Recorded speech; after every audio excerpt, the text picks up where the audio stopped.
Good morning students. याच्या आधी आपल्याला फर्स्ट युनिट आपण बघितलेला होता. त्यामध्ये सेवा म्हणजे काय, सेवा क्षेत्र कशा पद्धतीने व्यापलं गेलेलं आहे आणि सेवा क्षेत्रामध्ये कोणकोणत्या नियमांच्या किंवा सेवा क्षेत्रामध्ये कोणकोणत्या पद्धतीचा अभ्यास केला जातो ते आपण बघितलेलं होतं. आता आपल्याला बघायचं आहे सेकंड युनिट, ज्यामध्ये आपल्याला भारतीय अर्थव्यवस्थेतील सेवा क्षेत्र हे कशा पद्धतीचं आहे ते बघायचं आहे. आणि त्यामध्ये तुमचा जो फर्स्ट चॅप्टर आहे म्हणजे सेकंड युनिटमधला जो तुमचा फर्स्ट चॅप्टर आहे तो आहे सेवा क्षेत्राची वाढ. सेवा क्षेत्राची वाढ म्हणजे काय, तर कोणकोणत्या ठिकाणी किंवा कोणकोणत्या क्षेत्रामध्ये सेवा क्षेत्राची वाढ झालेली आहे हे बघणं सुद्धा फार गरजेचं आहे. ज्यामध्ये प्रथम, त्याच्यानंतर दुय्यम आणि तृतीय क्षेत्र असे 3 क्षेत्र आपल्याला दिलेलं आहे. आणि जी भारतीय अर्थव्यवस्था आहे त्या भारतीय अर्थव्यवस्थेच्या नियोजन काळामध्ये सेवा क्षेत्र हे फार महत्त्वाचं योगदान तिथे दिलेलं आहे. तर स्वातंत्र्यानंतरच्या काळामध्ये भारतीय अर्थव्यवस्थेची जी विकासाची वाटचाल आहे ती सुरू झाली कुठेतरी, ठीक आहे. आणि त्यानंतर सेवा क्षेत्र म्हणजे काय, तर सेवा क्षेत्राची सुद्धा निर्मिती किंवा एक हळूहळू प्रचलित होत गेली आणि सेवा ही प्रत्येक ठिकाणी आपल्याला दिसू लागली. जसं आता तुम्ही आधी हॉटेलमध्ये जेवण करायला जायचे तेव्हा तिथे तुम्हाला तेवढी सेवा प्राप्त होत नव्हती जेवढी तुम्हाला आता दिसून येते, कारण कॉम्पिटिशन वाढलेलं आहे आणि प्रत्येकाला असं वाटतं की आपल्या पद्धतीने जितकी जास्त सेवा देण्यात आली तितकं चांगलं. म्हणून प्रत्येक काय करत आहे, प्रत्येक व्यक्ती हा सेवा क्षेत्राकडे वळत आहे आणि प्रत्येक क्षेत्रामध्ये सुद्धा सेवा ही प्रदान केलेली आपल्याला दिसून येते. तर प्राथमिक क्षेत्र, द्वितीय क्षेत्र आणि तृतीय क्षेत्र असे 3 पद्धतीचे क्षेत्र आपल्याला दिसून येते. आणि प्राथमिक क्षेत्रामध्ये काय येतं तर तुम्हाला माहिती आहे शेती हा आपला सर्वात आधी आणि प्रथम असा एक स्रोत आहे, ज्याच्यामध्ये प्राथमिक क्षेत्र जे आहे ते याच्यामध्ये काय येत असतं, पशुपालन, शेती, व्यवसाय, त्यानंतर मासेमारी व जंगलांचा समावेश यामध्ये आपल्याला दिसून येतं. त्याच्यानंतर द्वितीय क्षेत्र आहे. द्वितीय क्षेत्रामध्ये आहे निर्माणी, उद्योग आणि बांधकाम. तर जे मजूर आहे ते काय करत असतात, द्वितीय क्षेत्रामध्ये मोडल्या जात असतात.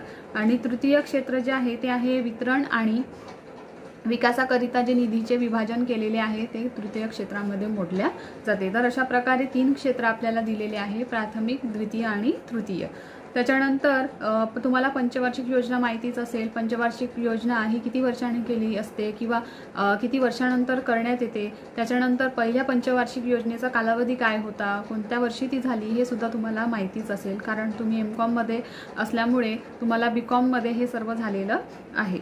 तर नियोजित अर्थव्यवस्थेमध्ये पंचवार्षिक योजनांमध्ये या 3 क्षेत्रावर जास्त जोर दिला जातो. हे मात्र खरं आहे, कारण जी तुमची पहिली पंचवार्षिक योजना झाली होती ते 51च्या दरम्यान झालेली होती, 1951च्या. तर तिथे सर्वात आधी जे महत्त्व दिलं गेलेलं होतं ते होतं शेती क्षेत्राला महत्त्व दिलं गेलेलं होतं. त्याच्यानंतर 6व्या पंचवार्षिक योजनेपासून सेवा क्षेत्रावर जास्त भर देण्यात आला आणि लक्ष केंद्रित करण्यात आलं. तर अशा प्रकारे पंचवार्षिक योजनेमध्ये सुद्धा आपल्याला सेवेची जी वृद्धी आहे ती होताना दिसली. त्याच्यानंतर GDP तुम्हाला माहिती आहे. GDP म्हणजे ग्रॉस डोमेस्टिक प्रोडक्ट ज्याला आपण म्हणत असतो, ज्याला घरेलू सकल वाटा असं सुद्धा म्हटल्या जाते. तर याचा सुद्धा पंचवार्षिक योजनेमध्ये आपल्याला फार जास्त प्रमाणामध्ये योगदान दिसलं किंवा त्याच्यासुद्धा काही अटी, नियम असं आपल्याला दिसून आलं. त्याच्यानंतर आहे सेवा क्षेत्राचा विकास हा कसा झाला किंवा कोणत्या पद्धतीने झाला हे सुद्धा आपल्याला बघायचं आहे. या युनिटमध्ये तुम्हाला दिलेलं आहे सेवा क्षेत्र हे आपल्याला कुठे कुठे दिसतं, तर प्रत्येक ठिकाणी आपल्याला सेवा ही दिसून येत असते. तुम्ही घराच्या बाहेर जेव्हा पडता, जेव्हा तुमचं पाऊल घराच्या बाहेर पडते तेव्हा तुम्हाला प्रत्येक ठिकाणी ही सेवा प्रदान झालेली दिसते. तुमच्या घराजवळ बसण्याचा बाक असो किंवा मग काही असो, त्या सर्व गोष्टींमध्ये सेवेचा समावेश झालेला असतो. कारण कोणत्या तरी एका व्यक्तीने ती तुम्हाला सेवा दिलेली असते किंवा तुमच्या जो वार्ड मेंबर आहे, वार्ड मेंबरमध्ये सुद्धा एक व्यक्ती असतो जो तुम्हाला सेवा प्रदान करायला नेहमी तत्पर असतो किंवा तो तयार असतो. तर सध्या स्थितीमध्ये भारत देश हा सेवा क्षेत्रातील विकास दराच्या बाबतीत संपूर्ण जगातील विकास दराच्या बाबतीत 2ऱ्या क्रमांकावर आहे. आणि आज भारतातील सेवा क्षेत्राला विकासातील हा जो दर आहे तो किती आहे, 9% आहे. म्हणजे चीनच्या खालोखाल तो आपला येत असतो। आणि जागतिक पातळीवर होणारी जी सेवा आहे किंवा सेवा क्षेत्रामध्ये भारतीय अर्थव्यवस्थेचा सुद्धा सर्वात मोठा आपल्याला वाटा दिसून येतो, कारण अर्थव्यवस्था ही अशी आहे जी सर्व क्षेत्राला जोडून ठेवते किंवा जोडून ठेवण्याचं काम करत असते। कारण सेवा म्हटलं तर अर्थव्यवस्था ही आलीच, आणि त्यासाठी आपल्याला भारताची जी अर्थव्यवस्था आहे त्यामध्ये सुद्धा सेवा क्षेत्राचं आपल्याला फार मोठं योगदान दिसून येते। तर भारतीय अर्थव्यवस्थेचा जो बराच मोठा भाग आहे या सेवा क्षेत्राने व्यापलेला आपल्याला दिसून येतो।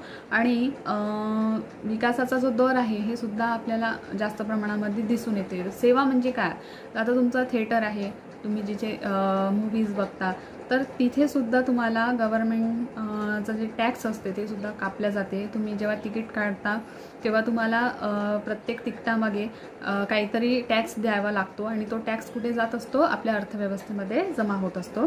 म्हणजेच अर्थव्यवस्थेत किंवा आपल्या भारताची अर्थव्यवस्थेचा जो दर आहे तो वाढण्यासाठी याचा उपयोग होत असतो। त्याच्यानंतर सेवा क्षेत्राच्या विविध पैलूचा विचार केल्यास रोजगाराच्या संधीलाही अधिकृत चालना मिळालेली आहे। म्हणजे एका ठिकाणी सेवा प्रदान करण्यासाठी, जसं एक हॉटेलचं उदाहरण घेऊ, हॉटेलमध्ये जेव्हा एखादी डिश आपण मागवत असतो तेव्हा तो मालक न आणून देता एखादा वेटर आपल्याला आणून देत असते। म्हणजेच काय, तर तिथे एखाद्या व्यक्तीला रोजगार मिळालेला आहे। म्हणजेच काय झालं तर तुम्ही एक हॉटेल जेव्हा ओपन करता तेव्हा एक मालक असतो, आणि तिथे जितके जेवण बनवणारे, तुम्हाला सर्व करणारे, त्यानंतर तुम्हाला गेटजवळ एक व्यक्ती दिसेल। म्हणजे त्या प्रत्येकाला काय मिळालेलं आहे, सेवेच्या माध्यमातून रोजगारसुद्धा प्राप्त झालेला आहे। आणि असा जो एक वार्षिक अहवाल आहे यानुसार आपल्याला समजून येते की सेवेच्या माध्यमातून अनेक व्यक्तींना रोजगार प्राप्त झालेला आहे। जसं प्रामुख्याने संदेशवहन आहे, वाहतूक आहे, अधिकोषण आणि विमा आहे, या सेवा प्रचंड विकास, सेवेचा जो आहे तो प्रचंड विकास झालेला आपल्याला दिसून येत आहे। एकंदरीत सध्या स्थितीमध्ये सेवा क्षेत्राची जी प्रगतीची जी कास धरलेली आहे ते प्रामुख्याने वाहतूक, त्याच्यानंतर सल्लामसलत जे आहे, दूरसंचार, अधिकोषण, अल्पोपहारगृहे, नाट्यगृहे जे आहे, पर्यटन सेवा आहे, यासुद्धा क्षेत्रामध्ये काय झालेलं आहे, अनुक्रमे आपल्याला सेवेचं जे आहे ते फार जास्त प्रमाणामध्ये दिसून येते। त्याच्यानंतर ह्या सेवा ज्या आहे ह्या कशा असतात, अदृश्य असतात, ज्या आपल्याला दिसत नाही पण त्याची आपल्याला काय होत असते, जाणीव होत असते। जेव्हा तुम्ही एखाद्या बसमध्ये जाता तेव्हा बसमध्ये आपल्याला एखादी सीट मिळाली तर आपल्याला असं वाटतं की नाही, गव्हर्नमेंटने आपल्याला खूप छान सेवा दिलेली आहे आणि तुम्ही त्याचे काय करत असता, पैसे देत असता। पण एखाद्या वेळेला तुम्हाला जर उभं राहायचं असेल किंवा उभं जायचं असेल तर तुम्ही काय म्हणता, काही आपल्याला सेवा मिळालेली नाही किंवा आपण कोसत असतो कोणाला तरी, जागा मिळाली नाही असं। तर ह्या सर्व गोष्टींचा जो भाग आहे हा अदृश्य सेवेमध्ये मोडला जातो, आणि यासाठी आपल्याला काय करावं लागेल, एक सेवा ही अनुभवावी लागेल आणि त्या सेवेचा फायदा उचलावा लागेल। त्याच्यानंतर आहे सेवा क्षेत्राच्या विकासाचे स्वरूप। आता स्वरूप म्हटलं तर कशा प्रकारे असू शकते, तर ती एकतर दिसणारी असू शकते किंवा ती एखादी समाजोपयोगी असू शकते, किंवा मग त्यासाठी व्यवसाय विषयक सेवा ज्या आहे ह्या सुद्धा आपल्याला संस्था ज्या असतात त्या सुद्धा आपल्याला दिसून येते, ज्यामध्ये आर्थिक, सामाजिक आणि राजकीय अशा तीन ज्या घडामोडी आहेत त्या आपल्याला दिसून येत असते। आणि अर्थव्यवस्थेतील औद्योगिक क्षेत्र किंवा व्यापार हे सुरळीत चालण्यासाठी, उत्पादित वस्तूची विक्री करण्यासाठी व त्यात वाढ करण्यासाठी आर्थिक घडामोडीसोबतच आणि विविध सामाजिक व राजकीय घडामोडी देखील योग्य पद्धतीने घडवून आणाव्या लागतात। आणि त्यासाठी जेव्हा देशातील जनतेचे राहणीमान खऱ्या अर्थाने उंचावेल तेव्हा देशाच्या पर्यायाने अर्थव्यवस्थेचा विकास झाला असं आपण समजू। महत्त्वाचं काय आहे, अर्थव्यवस्थेचा यामध्ये ह्यासाठी उल्लेख दिलेला आहे कारण सेवा प्रदान करत असताना आपण एक क्षेत्र बघत असतो ज्यामध्ये मुंबईसारख्या शहरामध्ये आपल्याला झोपडपट्टीचं प्रमाण हे फार जास्त प्रमाणामध्ये दिसेल। तसंच चंद्रपूरमध्ये सुद्धा काही प्रमाणामध्ये अशा भागाचा उल्लेख केलेला जातो, पण जोपर्यंत प्रत्येकाला आपापली घरं ही छान पद्धतीची मिळणार नाही तोपर्यंत आपला जो देश आहे हा विकास होणार नाही, म्हणजे विकसनशीलच राहील, विकसित होणार नाही असं आपण समजू। आणि त्यासाठी आर्थिक, राजकीय आणि सामाजिक घडामोडींचा फार मोठा उल्लेख केलेला दिसून येतो। तर सेवा क्षेत्रातील जे विकासाचे भाग आहे ते आहे दृश्य सेवा आहे, त्याच्यानंतर समाजोपयोगी सेवा आहे, आणि तिसरं आहे व्यवसायक विषयक सेवा देणाऱ्या ज्या संस्था आहेत त्या। तर या तीनही संस्थेचं आपण विश्लेषण याच्या नंतरच्या व्हिडिओमध्ये बघू। आणि त्यासाठी सेवा म्हणजे काय हे तुम्हाला चांगल्या पद्धतीने माहिती आहे, सेवा क्षेत्राचा विकास कसा होतो आणि तुम्ही प्रत्येक पावलावर सेवेचा अनुभव घेत असता.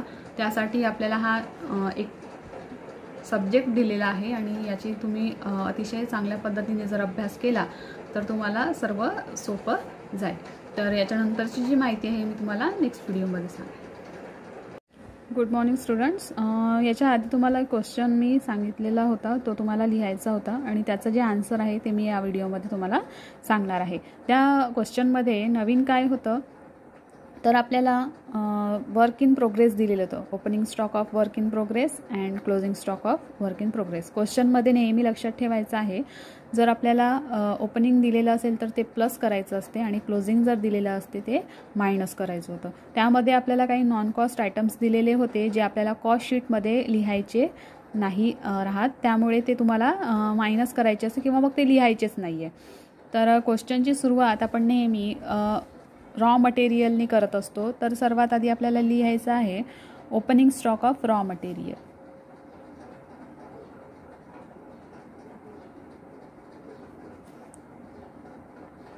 Opening stock of raw material.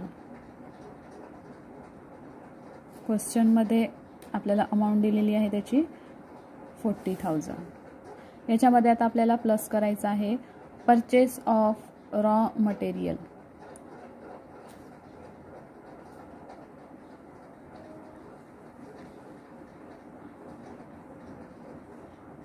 याची अमाऊंट आहे 2,40,000.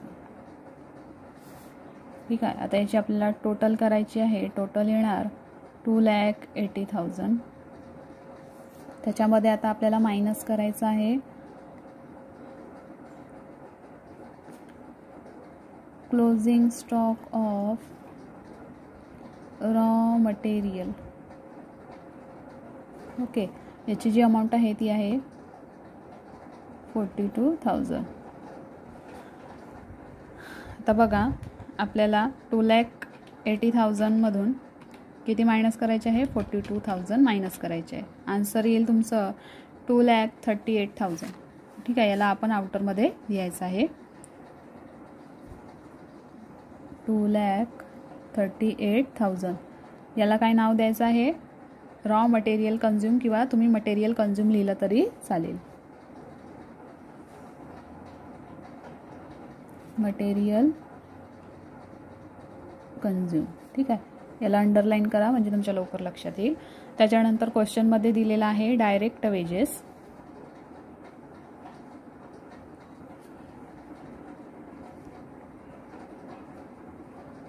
डायरेक्ट वेजेसची जी अमाऊंट आहे ती आहे 1,36,000. याची पूर्ण टोटल होईल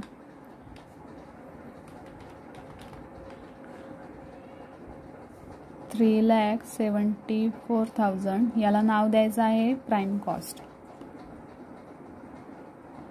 तुम्हाला इथपर्यंत लक्षात आलेलंच असेल, कारण याच्या आधी जेवढेही प्रॉब्लेम झालेले आहे त्याच्यामध्ये मटेरियल कन्झ्युम आणि प्राईम कॉस्ट हे आपलं नेहमीच यायचं. त्याच्यामध्ये आता आपल्याला ॲड करायचं आहे वर्क ओव्हरहेड. ठीक आहे. वर्क ओव्हरहेडमध्ये जे एक्सपेन्सेस दिलेले असेल ते आपल्याला लिहायचे आहे. वर्क ओव्हरहेडमध्ये आहे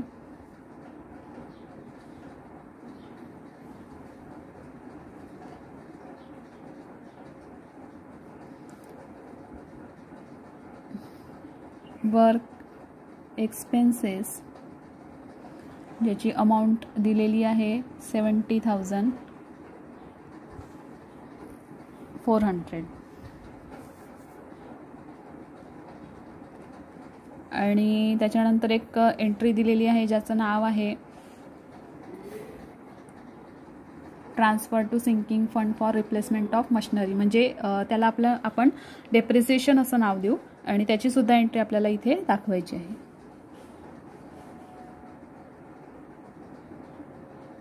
डेप्रिसिएशन, ज्याची अमाऊंट आहे आपल्याला 10,000 दिलेली आहे. ठीक आहे. तर याची पूर्ण जे टोटल आहे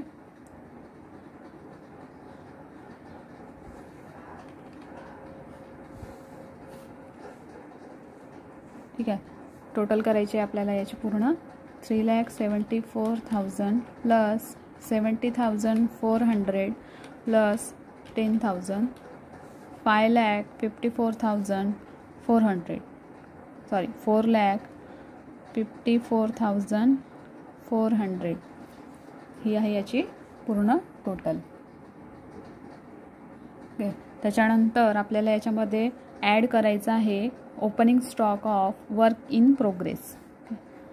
नेहमी लक्षात ठेवायचं, जर ओपनिंग असेल तर प्लस करायचं, क्लोजिंग असेल तर मायनस करायचं.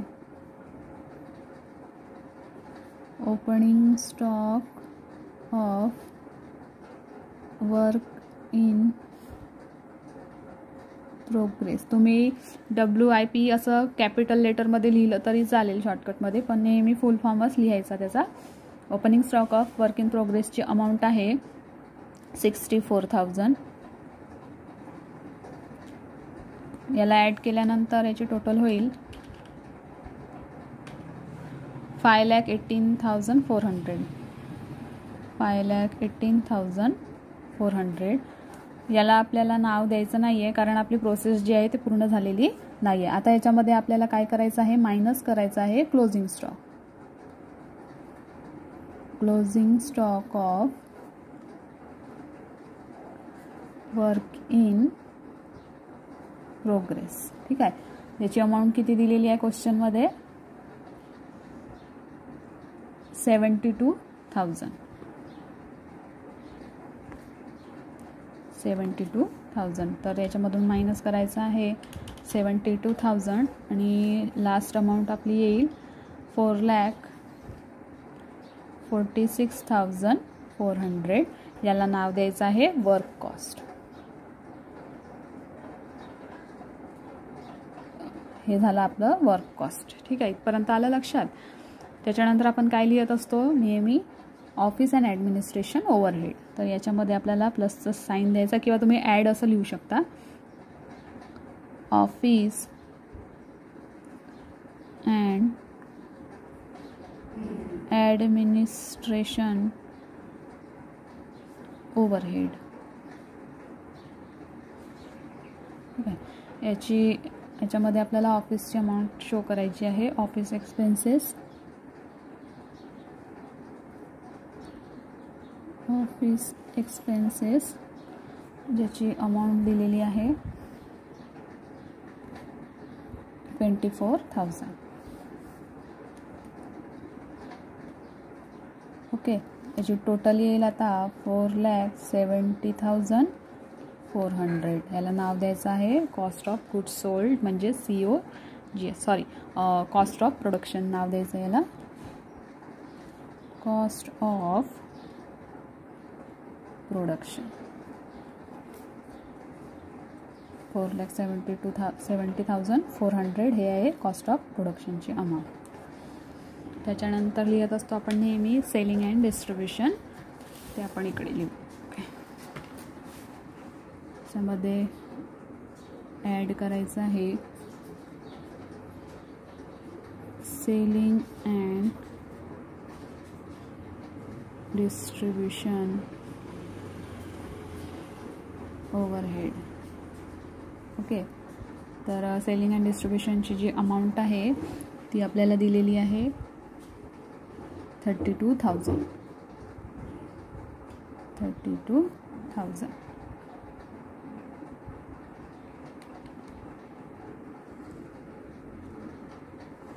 तर 4,70,400 प्लस 32,000 ची आपल्याला प्लस करायची आहे.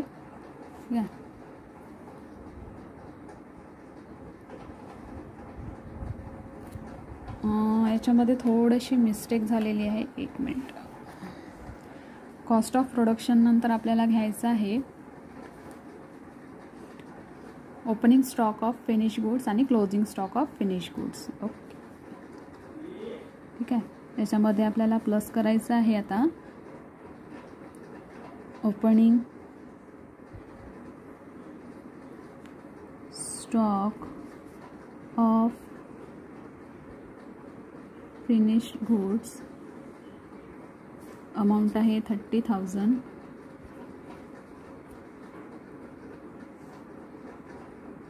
याची टोटल येईल पूर्ण 5 लाख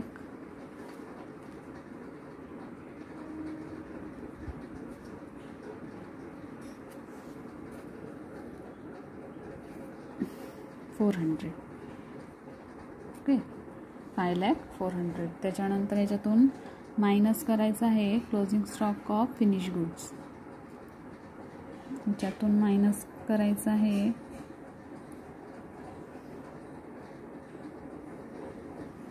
क्लोजिंग स्टॉक ऑफ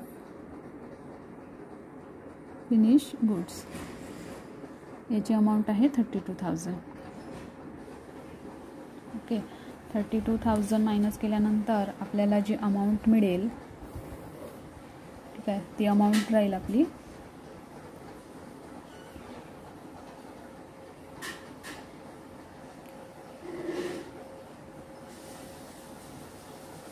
4,68,400. याला नाव द्यायचं आहे cost of goods sold. Cost of goods sold. ठीक आहे. त्याच्यानंतर आपल्याला लिहायचं आहे, याच्यामध्ये ॲड करायचं आहे सेलिंग अँड डिस्ट्रीब्युशन ओव्हरहेड. ह्याची अमाऊंट राहील आता आपली 32,000. ठीक आहे. याची टोटल येईल आपली आता 5,04,00,000. त्याच्यानंतर तुम्हाला क्वेश्चनमध्ये सेल्स दिलेला आहे आणि सेल्स टॅक्ससुद्धा दिलेला आहे. तर सेल्स टॅक्स जे आहे ते 16,000 आहे. ते आपल्याला नॉन कॉस्ट आयटममध्ये दिलेलं होतं, पण आपण ते सेलनंतर लिहू शकतो किंवा मग त्याची एंट्री ही टॅक्स म्हणून सुद्धा दाखवू शकतो. ठीक आहे. तर कॉस्ट ऑफ सेल याला नाव द्यायचं आहे कॉस्ट ऑफ सेल. ठीक आहे. तर तुमची क्वेश्चनमध्ये सेल्सची अमाऊंट दिलेली आहे 5,50,000. याला नाव द्यायचं आहे सेल्स. ठीक आहे. त्याच्यानंतर 5,50,000 मधून मायनस करायचं आहे 5,04,00,000, ज्याची अमाऊंट येईल आपली 49,600, जी आपली डिवाइड झालेली आहे. ठीक आहे. तर आधी लिहायचं आपण सेल्स टॅक्स.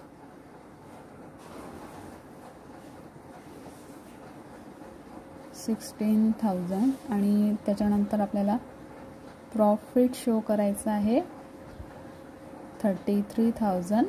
ठीक आहे. हा थोडासा वेगळ्या पद्धतीचा प्रॉब्लेम होता, थोडासा मिस्टेक झालेला आहे. तर या पद्धतीने तुम्हाला सोडवायचं आहे.